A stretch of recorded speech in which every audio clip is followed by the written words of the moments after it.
Selamat datang sahabat-sahabatku, kali ini gue bakal ngadongeng lagi nih cuy. Jadi ceritanya berawal dibuka seseorang lagi ngelap-ngelap meja sambil menunggu pelanggan. Tapi yang datang hanya seseorang kakek yang tinggal tulang lagi nih pak. Tanpa basa-basi dia langsung memesan secangkir kopi esnya guys. Penjualnya pun heran kenapa tiba-tiba mesan kopi es. Padahal kakek ini biasa mesan kopi panas. Ternyata alasan kakek ini karena dia lagi kepanasan cuy. Lalu tiba-tiba aja ada sekelompok bocil kematian lagi main dor-doran mainan. Yang membuat ada satu dor melesat mengenai bokongnya Uncle Mutu.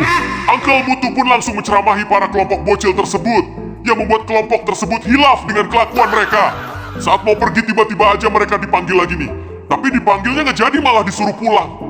Lalu pindah ke scene memperlihatkan dua botak ini lagi ngeluh karena musim kabut ini, yang membuat mereka nggak bisa main sepuasnya di luar. Kak Ros yang baik hati pun bilang, kalau mau keluar boleh tapi ada syaratnya nya. Dua botak ini disuruh beli garam ke warung karena persediaan di rumah ini udah habis. Dan dua botak pun mau aja ya. Siapa tahu ada kembalian lebih bisa mereka pakai.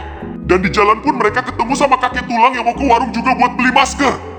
Tapi pas saat perjalanan mereka melihat kejadian yang sangat gak maksud akal cuy. Masa pada saat musim kabut gini malah ada abang-abang yang bakar sampah dengan tidak benar lagi di musim kabut gini.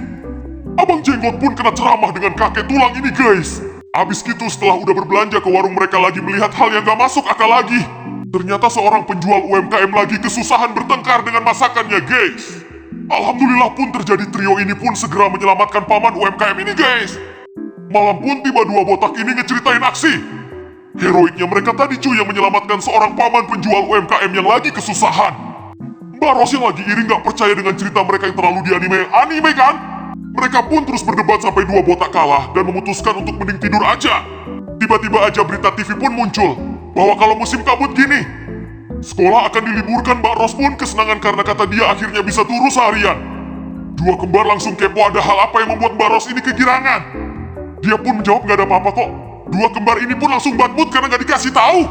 Tapi akhirnya dua betina ini malah sepakat untuk gak ngasih tahu geng kepada dua bocil itu.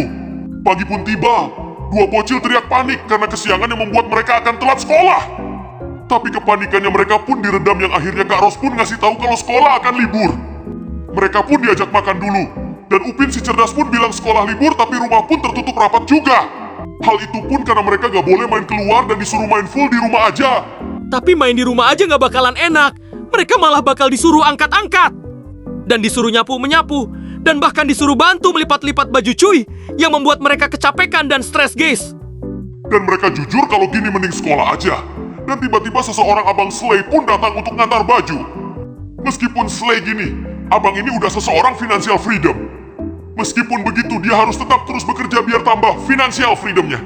Dan malam pun tiba dengan berkumpulnya seperti keluarga cemara yang sambil nonton TV dan menyaksikan hujan. Ipin pun bertanya kalau hujan gini kabut bisa hilang gak ya? Opa pun menjawab bisa saja, apalagi kalau terus-terusan. Mereka pun senang nih pak, karena kalau kabut hilang auto bisa sekolah dan bisa main-main. Dan ternyata benar, sekolah pun udah gak cuti lagi. Dua kembar pun langsung masuk kelas akan tetapi kelas kosong gak ada orang. Dan mereka pun merasa aneh mana teman-temannya. Tiba-tiba aja terdengar teriakan yang membuat mereka penasaran. Lalu saat mereka melihat apa yang terjadi, mana yang kehilangan ibu jari, ternyata itu cuman gambar tangan doang.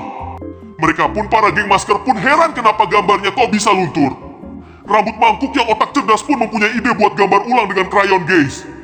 Dan akhirnya mereka ada menggambari ulang guys, mulai dari gambar kepala apalah itu, dan taji bertaji apalah itu. Botak pun ngelarang jangan digambar, nanti ada yang ngamuk dipecut gimana. Cegu short hair pun tiba-tiba menyuruhnya pada masuk kelas. Karena masih musim kabut ini nanti pada sakit semua bakal gawat. Kelas pun langsung dimulai dengan materi jerebu. Mulai dari apa itu jerebu, penyebabnya jerebu, dan apa dampak pada bahayanya jerebu. Para bocil pun pada panik. Seketika Jarjit si jenius pun mempunyai ide suruh panggil kata agar hujan tiba. Ternyata hal itu pun akurat yang membuat hujan terus turun nih cuy.